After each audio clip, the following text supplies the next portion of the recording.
cerita yang punya logika. Bagi yang tidak punya logika, skip aja.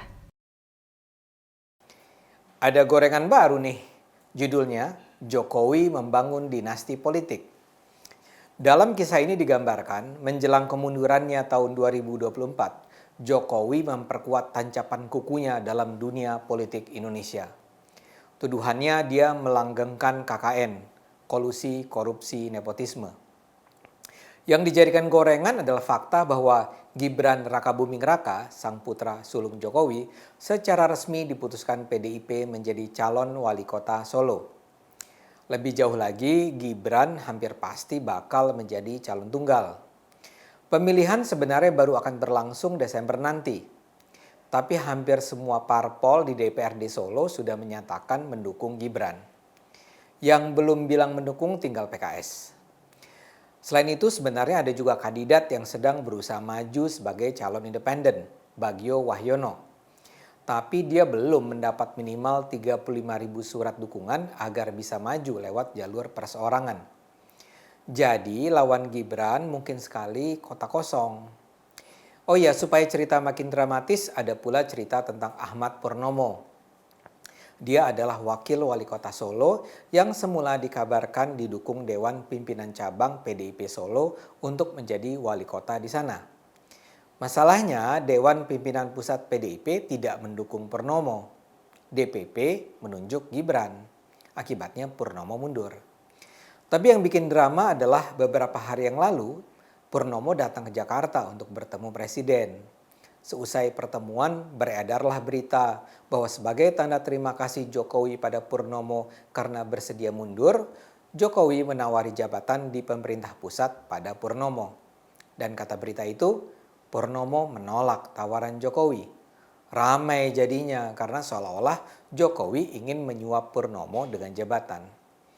Tapi dengan segera Purnomo membantah berita itu. Menurut dia, itu sih pinter-pinternya wartawan. Jadi wartawan nanya, "Pak, kalau Bapak ditawari jabatan di pemerintah pusat, Bapak terima enggak?" Purnomo menjawab, "Enggak lah, saya mau konsentrasi di Solo aja." Jadilah judul beritanya, Purnomo menolak ditawari jabatan oleh Jokowi. Segenap cerita ini digoreng sebagai penanda adanya rencana besar Jokowi untuk membangun kerajaan politik di Indonesia. Apalagi sebelumnya juga sudah terdengar bahwa menantu Jokowi, Bobi Nasution, akan maju sebagai calon wali kota Medan. Ada narasi bahwa di periode kedua kepemimpinannya ini, Jokowi menjelma menjadi mastermind politik seperti Soeharto di era Orde Baru. Masuk akal? Untuk itu marilah kita objektif. Banyak para pendukung Jokowi mungkin juga merasa tidak nyaman dengan kabar majunya Gibran dan Bobi itu. Masalahnya Jokowi selama ini sudah dikesankan sebagai pemimpin politik yang bersih, berintegritas, dan tidak pernah menuntut anak-anaknya diperlakukan istimewa.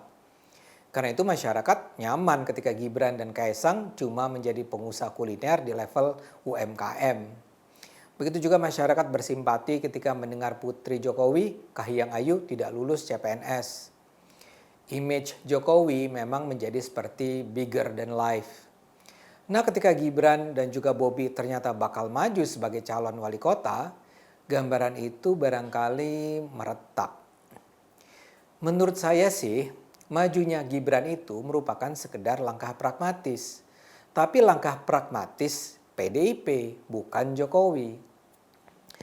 PDIP tentu saja ingin agar di mayoritas daerah di mana akan diselenggarakan pilkada serentak nanti, kandidat yang dijagokannya menang.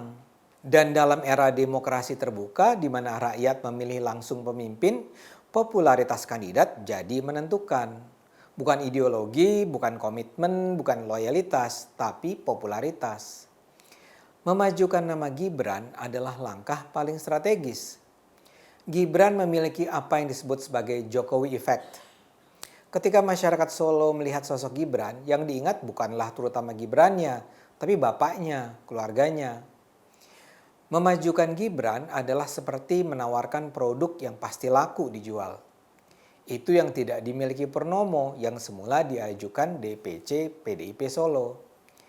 Purnomo mungkin saja loyal terhadap PDIP, tapi kalau dia yang maju sebagai calon wali kota, peluangnya mungkin kalah menjanjikan dibandingkan Gibran. Purnomo sudah berusia 71 tahun, senior.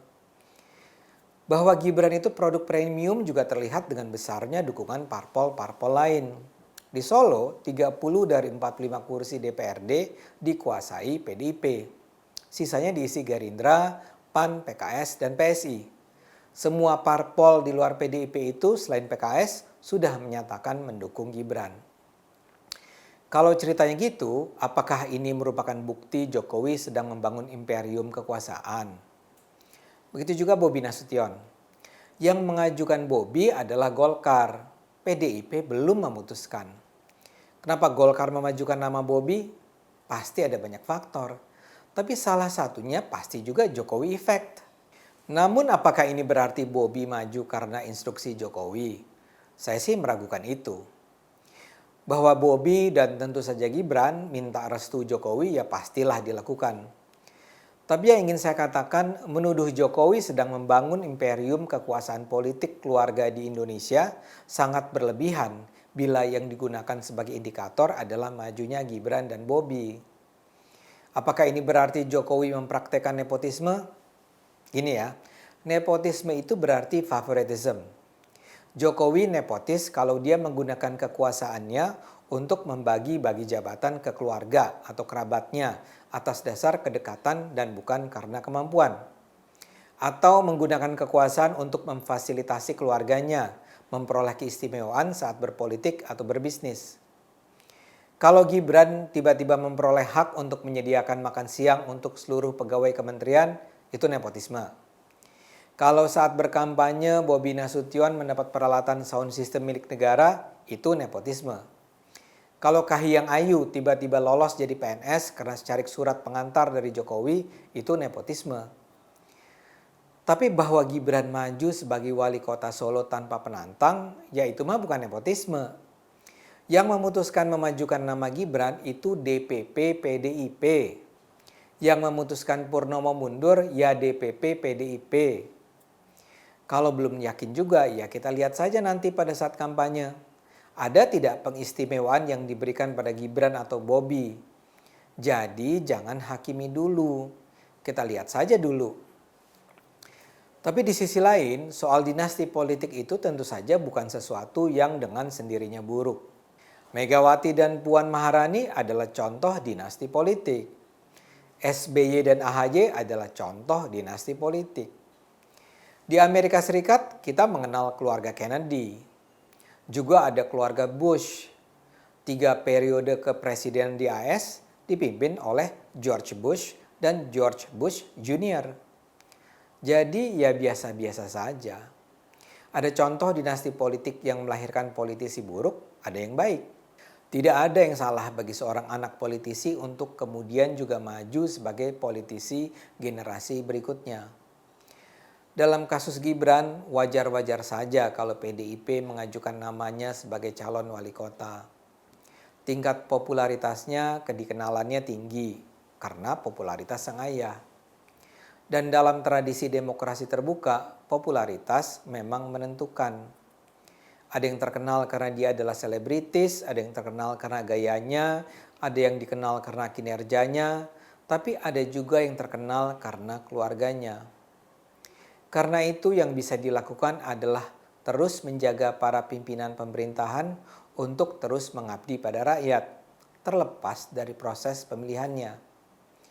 Kalau saya ditanya, apakah saya optimistis Gibran akan menjadi pemimpin yang baik? Jawaban saya tidak pesimistis. Gibran selama ini dikenal sebagai sosok yang baik, cerdas, berakal sehat, pengusaha yang baik, santun, dan datang dari keluarga yang baik-baik, memiliki ayah yang berintegritas, dan mudah-mudahan mewariskan nilai-nilai tersebut pada putranya. Gibran dikenal tidak punya masalah dengan obat bius, tidak hedonis, tidak licik, tidak curang, tidak emosional, tidak memanfaatkan posisi orang tua, tidak berselingkuh, tidak playboy. Ya karena itu kita harapkan saja dia akan menjadi pemimpin yang baik di Solo. Dan siapa tahu suatu kali dia menjadi pemimpin Indonesia. Kita jaga terus saja para pemimpin kita dengan akal sehat. Karena hanya dengan akal sehat, negara ini akan selamat.